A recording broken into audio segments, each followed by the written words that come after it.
Hello, this is me, Viv, obviously. Welcome, welcome. That's Cuba. He's a bit pissed off that he's not in the video, I think. I don't know what they're going about. So it's the 18th of February, a month after my dad's birthday. It is Thursday morning still, and of course I'm late in doing this video, but hey, who's keeping time? I think some of you are, but anyways, I hope you've had a wonderful day so far. I've had an interesting night last night. I finally bit the bullet and jumped onto Clubhouse. I've been in Clubhouse for more than a month now, but I've never started a room, and I finally did. I did 2 rooms yesterday.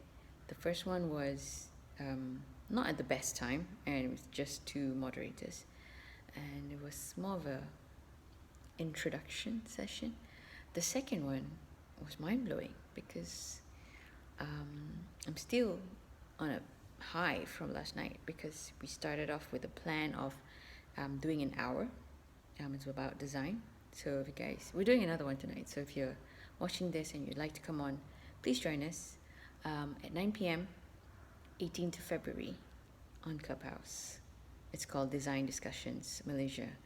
I'm doing another one on Friday at about 11 a.m.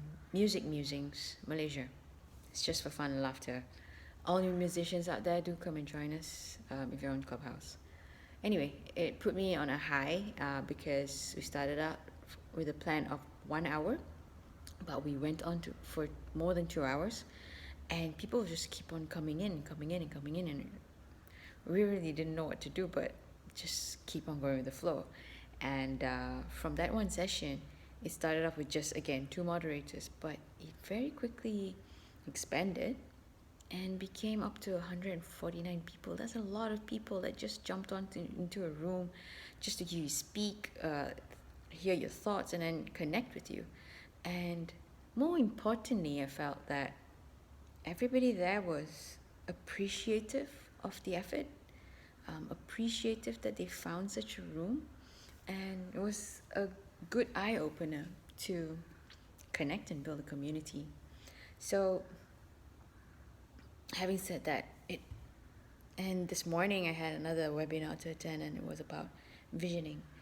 What's the visions you have for your life? It's a good practice to keep on rethinking and reworking your visions from time to time, because as you grow and as you develop, your vision changes and your mission changes, your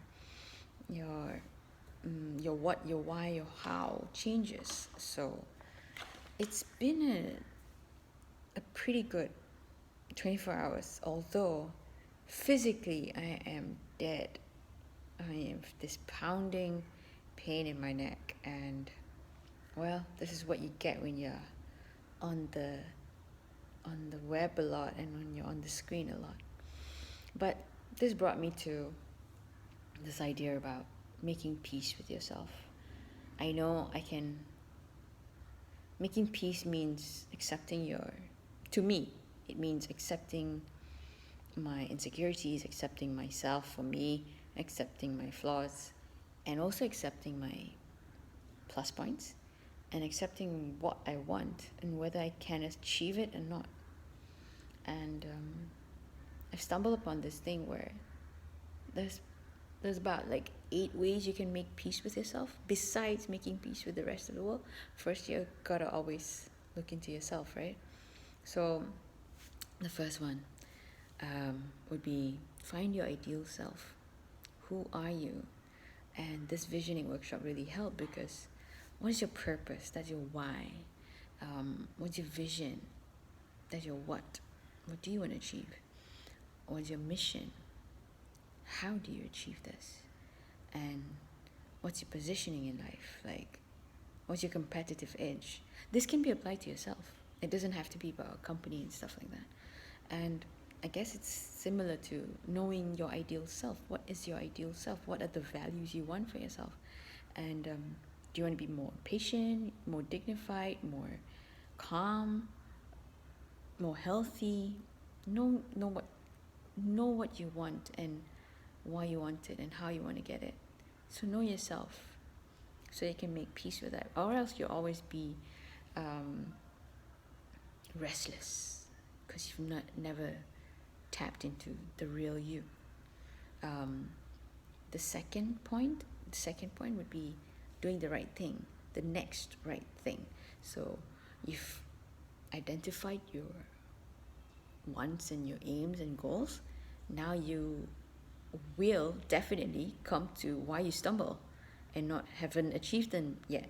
So identify your struggles and do the next right thing in order to be able to overcome that, or at least 1% of that. Try and practice to do the right thing a little bit at a time in order to get to the number one. Number 3 is also connected. Let go of your perfectionism, because you can't always be perfect. Like this video, I committed to doing one a day. I've faulted a couple of times, and instead of recording it at 7:30 a.m. or publishing it at 7:30 a.m. every day, sometimes I've been publishing it a bit late because life takes over. And so as long as I'm doing it, I'm going to be at peace with myself and let go of the fact that I have to publish it at 7:30 a.m. So I'm letting go of perfectionism. The fourth one is make amends immediately. This can be across the board, internally with yourself. Like I'm making amends that I'm not doing this video on time, but I'm not going to call it that. I'm still doing it. And sometimes maybe if I do it later, it's going to have a bit more quality, even the quality of my voice projection, because when I record it so early in the morning, I tend to whisper and not speak out loud because it's so early in the morning. So that's one. That's number 4 actually. Make amends immediately with yourself, and if you stumble upon issues externally with other people, try and make amends immediately as well. Even if you're not physically addressing that issue with the person, take some time out for yourself, of course. Make amends with you, that you know that this is an issue and this is bothering you, and you need to take a moment, right? Number 5 would be practicing patience. Practicing patience, I think it's linked to all the others that I've just mentioned, especially like letting go of perfectionism.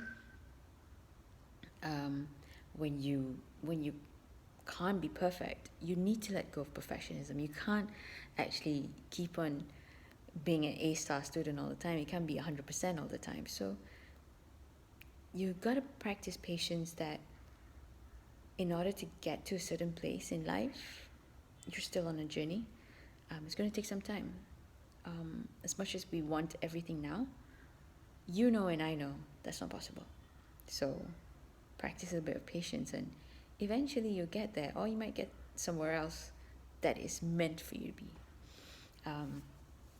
Let your head and heart support you. This is number 6. You have everything in you that you need, actually. You, me, everybody. When we talk about it, sometimes you just need to talk it out, and then bing, the idea comes about. The idea has been in you. All you needed to do was verbalize it. So take some time to listen to your head and your heart. Sometimes a lot of that info is there. And even if you don't think it's internally, listen to your instincts, your spidey sense. When you talk to people about your problem, like I said, you might just find that solution, and it's in your head and your heart, and you know what's best for you. You know what's best for you. Nobody else does. You know you the best. The 7th one, think long term. Again, I think this is connected to patience. I'm not 100% sure, but think long term is, it's going to take time. It's going to take time to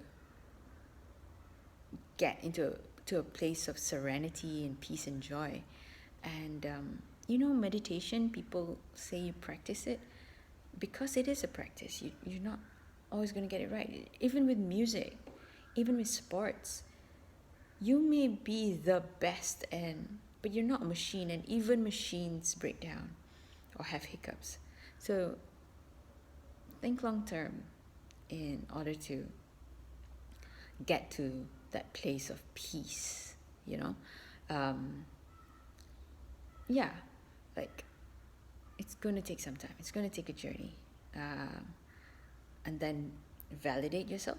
Number 8, it's always good to pat yourself on the back. And I've been doing that quite a bit lately. Not out of conceitedness, but it's more so, if I don't love myself, how the hell am I going to love somebody else?